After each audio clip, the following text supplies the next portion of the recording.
All right, so picture this. You're a prophet, and you have this message you have to deliver. And it's not good news. It's a message of absolute, total doom. And the people you're talking to, well, they just refuse to believe you. That was the situation for the prophet Ezekiel. He was speaking to these Judean exiles, right? They'd been dragged off to Babylon around 597 BC, and they were all clinging to this false hope that Jerusalem, their home, was totally fine and they'd be going back any day now. So yeah, they were skeptical, they were rebellious, and they really, really did not want to hear what he had to say. Okay, so here's what we're going to get into. First, we'll look at this totally strange performance Ezekiel put on. Then we'll unpack the shocking message it held for their king.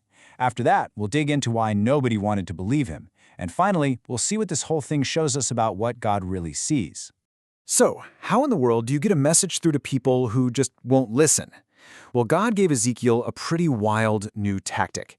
I mean, this was a community that, as God put it, had eyes to see but do not see.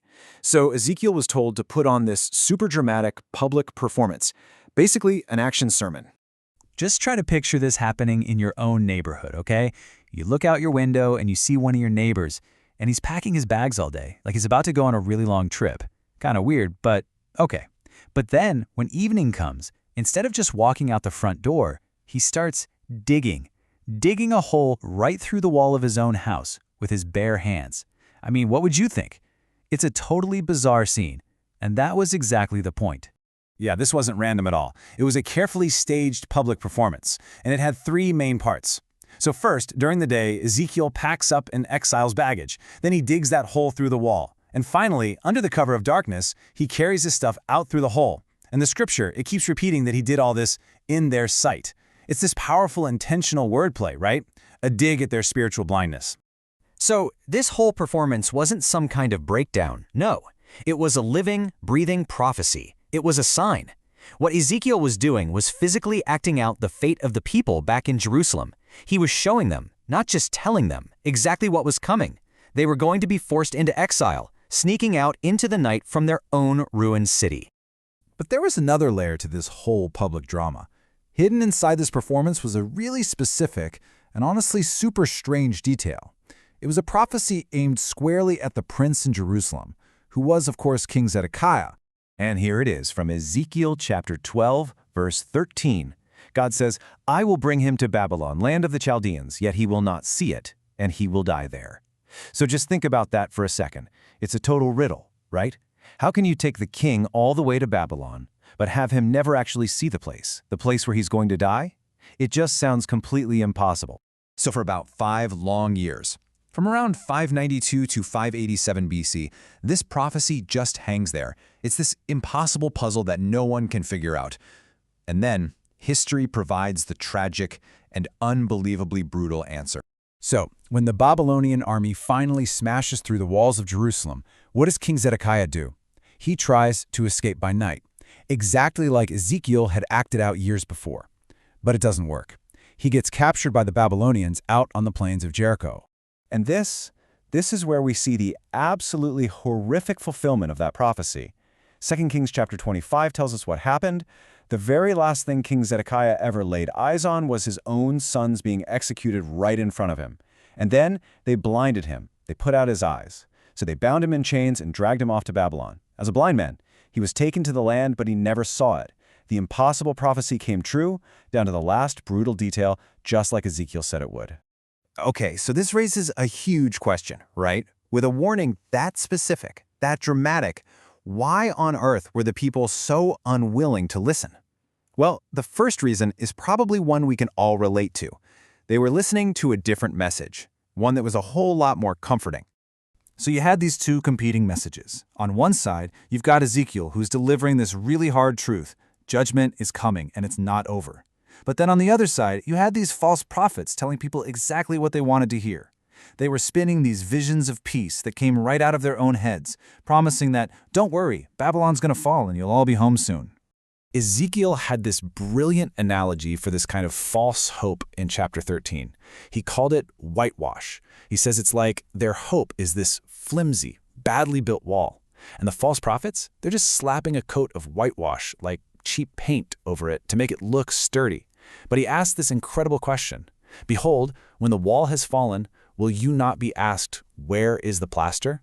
Because, a coat of paint doesn't offer any real protection when the storm, in this case, the Babylonian army, actually hits. But it makes you wonder, why were they so ready to believe this whitewashed message? I mean, listening to bad advice was part of it for sure.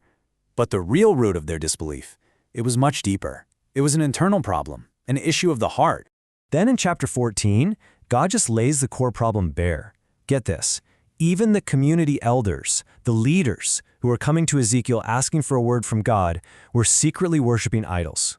And God's question is just piercing. He says, "These men have set up idols in their hearts. Should I let them inquire of me at all?"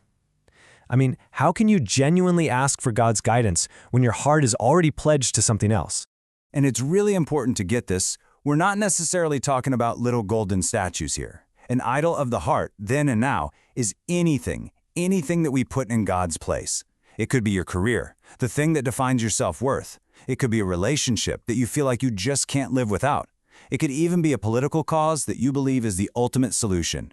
An idol is whatever consumes you, and it's the first place you look for answers, for security, for hope. So here's the thing about these idols of the heart. They really have two key features. First, they just consume our interest. They take up our time, our energy, our thoughts. And second, we start treating them like they have all the answers to our problems. And when you're that focused on your idols, it makes it almost impossible to hear the truth, especially a truth that makes you uncomfortable. Okay, so this all brings us to the final, really powerful takeaway. When you put it all together, Ezekiel's wild performance, the impossible prophecy, the secret sins of the leaders, this whole story reveals something stunning about God, his complete and total knowledge, his omniscience. Just stop and think about that for a second. God knew the exact details of a king's escape plan 5 years before it even happened. And in the very same breath, he could see the secret idolatry hidden away in the hearts of the elders. From the big, sweeping movements of history down to the quietest, most hidden thought, nothing is hidden from him. And this is a truth we see all through the Bible. Psalm 139 says it so well. "Even before there is a word on my tongue, behold, O Lord, you know it all." But here's the thing about this idea, this total awareness that God has. It really cuts two ways. On the one hand, knowing that God sees everything can be, terrifying. It means he sees our hypocrisy, our hidden sins, our half-hearted worship. None of it is hidden from him. And the Bible's pretty clear that stuff is offensive to him. But on the other hand, that exact same knowledge can be the most comforting thing in the world. It means he knows our deepest cries. He understands our pain, our fears, our unspoken prayers, even before we have the words for them ourselves. And so that leaves us with one last question. And this one's for you to think about. When you really honestly reflect on your own life, your actions, your thoughts, the things you hide from everyone else, what is your gut reaction to the fact that God sees and knows everything? Does that idea terrify you, or is it your greatest comfort?